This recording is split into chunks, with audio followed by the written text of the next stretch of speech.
That is the right religion, but most people do not know. ইসলাম সঠিক ধর্ম, কিন্তু অধিকাংশ মানুষ সেটা জানে না। যালিকা দ্বীনুল কাইয়িম ওয়ালাকিন্না আকসারান নাসি লা ইয়ালামুন। এটা সঠিক দিন, ইসলাম সঠিক ধর্ম। আমার রাসূল সাল্লাল্লাহু আলাইহি সাল্লামের উপর কোরআন অবতীর্ণ হয়েছিল, ইকরা বিসমি রাব্বিকাল্লাযী খালাক। ইকরা পড়ো, তোমরা পড়ো, পড়াশোনা করো তোমরা। আজকে আমাদের সমাজ দেখুন, পড়াশোনা থেকে অনেক দূরে সরে আছি আমরা, তাই না? লেখাপড়া থেকে। অথচ আল্লাহ রাসূল সাল্লাল্লাহু হাদিস পাকের মধ্যে বলছে, ক্বালা নবী সাল্লাল্লাহু আলাইহি ওয়াসাল্লাম তালিবুল ইলম ফারিজাতুন আলা কুল্লি মুসলিমিন ওয়া মুসলিমাতিন আও কামা ক্বালা আলাইহিস সালাতু তাসলিম। আল্লাহ রাসূল সাল্লাল্লাহু আলাইহি ওয়াসাল্লাম বলছে, প্রত্যেক মুসলমান নর এবং নারীর জন্য লেখাপড়া করা, ইলম অর্জন করা, জ্ঞান অর্জন করা ফরজ। যেমন নামাজ পড়া ফরজ, লেখাপড়া করা অনুরূপভাবে লেখাপড়া করা ফরজ। বুঝতে পারলাম আমি? জ্ঞান অর্জন করা, ইলম অর্জন করা, লেখাপড়া করা ফরজ। কেন? আপনি যদি লেখাপড়া না জানেন তো আপনি নামাজও পড়তে পারবেন না। নামাজ পড়তে গেলে কমসে কম 4টে সূরা, 4টে দোয়া লাগবে আপনার জন্য, তাই না? সূরা ফাতিহা বাদ দিয়ে 4টে সূরা লাগবে, আর আত্মায়াতে দরুদ শরীফ, দোয়া মাসরা, দোয়া কোনো 4টে দোয়া লাগবে আপনার জন্য। আর নামাজ হচ্ছে সাম্যের জ্বলন্ত নিদর্শন, মনে রাখবেন। নামাজের মধ্যে কোনো ভেদাভেদ নেই। আপনি যদি একটা মাঠে চাষি চাষ করে এসে যদি নামাজে দাঁড়ায়, মুনিশ খেটে এসে একটা চাষি চাষ করে এসে নামাজে দাঁড়িয়েছে, আপনি দেশের প্রধানমন্ত্রী, আপনি দেশের রাষ্ট্রপতি, বোঝানোর জন্য বলছি আমি, আপনি পঞ্চায়েত প্রধান, আপনি যদি নামাজ পড়েন দেশের প্রধানমন্ত্রীর পঞ্চায়েত প্রধান হয়ে, পৌরসভার চেয়ারম্যান হয়ে, নেতা হয়ে, তাহলে আপনাকে ওই চাষির পাশে গিয়ে উজু করে, চাষির পাশে গিয়ে, কুলির পাশে গিয়ে কাঁধে কাঁধ মিলিয়ে দাঁড়াতে হবে, তাই না? আপনি তাকে গিয়ে বলতে পারবেন না গেট আউট ফ্রম দ্য মসজিদ। মসজিদে তুমি বেরিয়ে, তুমি মাঠে কাজ করছিলে, এক্ষুনি দেখলাম তুমি ওই অবস্থায় নামাজ এসে দাঁড়িয়েছো, তোমার পাশে আমি দাঁড়াতে পারি না, আমি দেশের প্রধানমন্ত্রী বলবে? কোনোদিন শুনেছেন? কেন? নামাজের মধ্যে কোনো ভেদাভেদ নেই।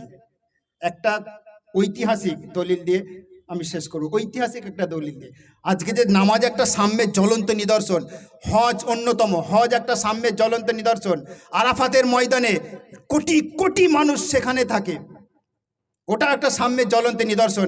যখন কাবা ঘর আমরা তওয়াফ করছি, মনে রাখুন, যখন কাবা ঘর তওয়াফ করছি আমরা, একটা আফ্রিকার কালো মানুষের সাথে ধাক্কা লাগছে, নাইজেরিয়ার সব কুৎসিত মানুষের সাথে ধাক্কা লাগছে। কেউ কিন্তু বলছে না যে get out from the Kaaba, কাবা থেকে বেরিয়ে, তোমার আমি ফর্সা, মানে আমি আমেরিকার মানুষ, আমি আমার মতো করে কাবা ঘর তওয়াফ করব, তোমার গায়ে আমার টাচ হচ্ছে, তুমি কালো মানুষ, তুমি নাইজেরিয়ার কুৎসিত মানুষ।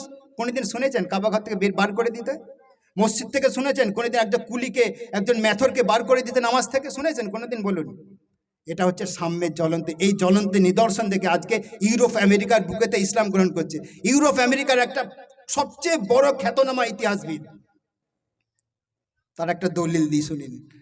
ইউরোপ আমেরিকাতে কেন আজকে দলে দলে ইসলামকে গ্রহণ করছে, তার লেখা একটা গ্রন্থ আমি পড়েছিলাম, বুঝলেন? তার নাম হচ্ছে এইচ.জি. উইলস। আমেরিকার খ্যাতনামা, ইংল্যান্ডের খ্যাতনামা ঐতিহাসিক, তার নাম হচ্ছে ডক্টর এইচ.জি. উইলস। আমি শিক্ষিত মানুষদের কথাটা বলছি, লিখে রাখুন, আমি দলিল দিচ্ছি আপনাদের।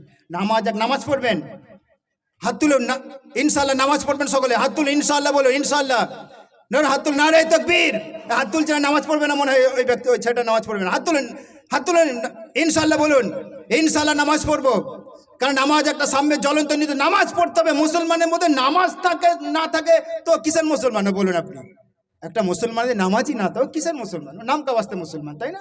এইচ.জি. উইলস বলছে, শুনুন ভালো করে, তার লেখা গ্রন্থের মধ্যে, আমি আমার লাইব্রেরিতে, ছোট্ট একটা বাড়িতে লাইব্রেরি আছে আমার, প্রচুর কিতাবপত্র, ওই লাইব্রেরি একটা কিতাব থেকে আপনাকে বলছি, তার লেখা গ্রন্থ, যে নামাজ দেখে অবাক হয়ে গিয়েছে এইচ.জি. উইলস, পাশ্চাত্যের ইতিহাসবিদ, খ্যাতনামা। তার লেখা পড়ে ইউনিভার্সিটিতে গবেষণা করতে হয়, তার লেখা থেকে এইচ.জি. উইলসের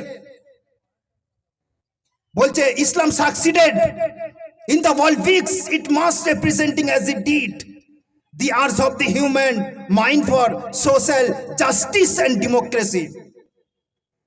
বুঝলেন? ব্যাখ্যা করছি আমি।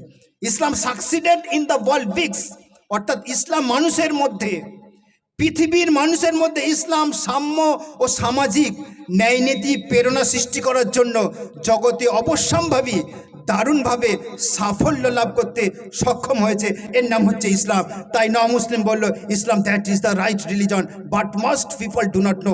ইসলাম সঠিক ধর্ম, কিন্তু অধিকাংশ মানুষ সেটা জানে না। জালিকা দ্বীনুল কাইয়িম ওয়ালাকিন্না আকসারান নাসি লা ইয়ালামুন। এটা সঠিক দিন, ইসলাম সঠিক ধর্ম। দেখুন, আল্লাহ সুবহানাহু ওয়া তাআলা ইসলাম ধর্মে আমাদেরকে পাঠিয়েছে অযাচিতভাবে। আল্লাহর কাছে আমরা কিন্তু চাইনি, ওগো আল্লাহ তুমি আমাকে মুসলমান ঘরে পাঠাও। আমরা চেয়েছিলাম, আল্লাহ আমাদেরকে অযাচিতভাবে মুসলমান ঘরে পাঠিয়েছে।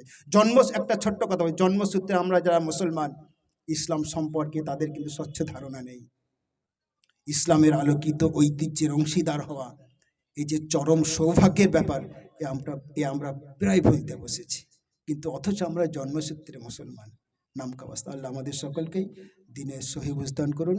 ও আখিরুদ্দাওয়ানা আনিল হামদুলিল্লাহি রাব্বিল আলামিন। আসসালামু আলাইকুম ওয়া রাহমাতুল্লাহি ওয়া বারাকাতুহু। যদি বক্তব্যের মধ্যে কোনো ভুল ত্রুটি হয়ে যায়